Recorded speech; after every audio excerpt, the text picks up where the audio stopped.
Welcome to Custom Music Distribution. This is a video tutorial on how to create a custom audience. First, we're going to go to Audiences and then click on Create a Custom Audience.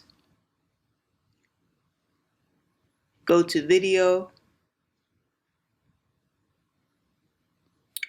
Alright, so let's create the scenario here.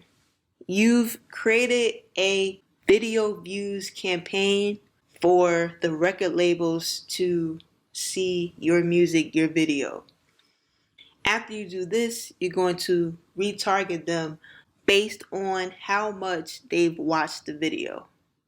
So let's say a record label exec or someone in marketing or sales have watched 50% of the video in the past year. Choose the video.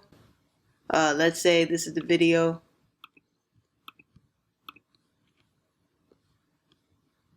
Press confirm, and then you're going to name it.